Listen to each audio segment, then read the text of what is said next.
Part 11. What does God want from us? There is a simplicity about Jesus that is refreshing and uncomplicated. The first thing Jesus asks of us is to repent, which means to change our thinking about how we live our lives. You start by acknowledging your sins because they are what put Jesus on the cross. Don't rush. The Holy Spirit will bring your sins to mind one by one, and when He does, talk it out with Jesus. The Apostle John tells us that if we confess our sins, He is faithful and just to forgive our sins and to cleanse us from all unrighteousness. The second thing Jesus asks of us is to come. He says, "Come unto me, all of you who are weary and burdened, and I will give you rest. Take my yoke upon you and learn from me, for I am gentle and humble in heart, and you will find rest for your souls." Keeping up with today's pace, juggling home, work, and school, can be overwhelming and exhausting. So the thought of coming to Jesus for a more focused life is appealing. Jesus isn't looking for us to do things for Him. He's done all that's needed to unite us with His Father. No, what He wants is a relationship with us. He wants to actually continue living His life through our own. Finally, after inviting us to come, Jesus asks us to stay with Him or abide in Him. He wants to spend the rest of our life with us, walking through it together. The Father has a work to do through you and me, and Jesus wants to be part of that work with us. By repenting of our sins, coming to Jesus, and then staying with Jesus, we allow Him to change us from the inside out. And since He made us in the first place, He knows how to do that. Thank God today for what He did for you on the cross, and then let Jesus lead you into the fullness of it for your own life.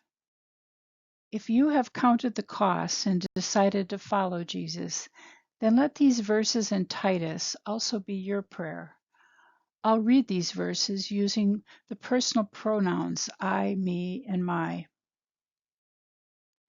When God our Savior revealed His kindness and love, He saved me, not because of the righteous things I had done, but because of His mercy. He washed away my sins, giving me a new birth and a new life through the Holy Spirit. He generously poured out the Spirit upon me through Jesus Christ, our Savior.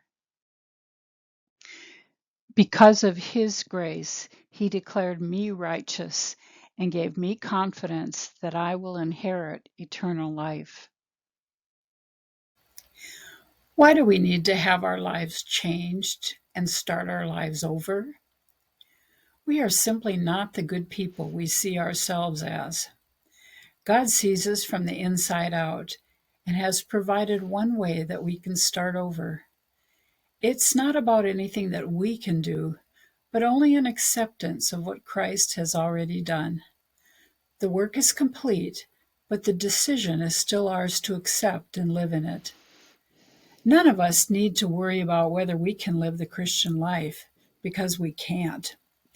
The Apostle Paul clearly states what happens when we receive Christ's Spirit into our own. In Galatians 2:20, he says this, "I have been crucified with Christ. It is no longer I who live, but Christ who lives in me." It's not Christ helping me to live my life. It's Christ actually living His life through me, as me. He becomes the one living my life. Being born again means that we become new creations in Christ. Jesus will continue to live His life through us, and He'll have no trouble doing that. And that's good news. We then become God's children who count on His love to take care of us. We'll start to love and obey His word found in the Bible. We'll believe His promises and walk by the power of God's Spirit within us. It means that we'll learn to depend on God alone for our security, significance, and happiness. We'll be living to please God and not slaves to what others think of us. It's a big step for sure, but we're never alone in it. Jesus will dwell within you by His Spirit and will be with you every step of the way.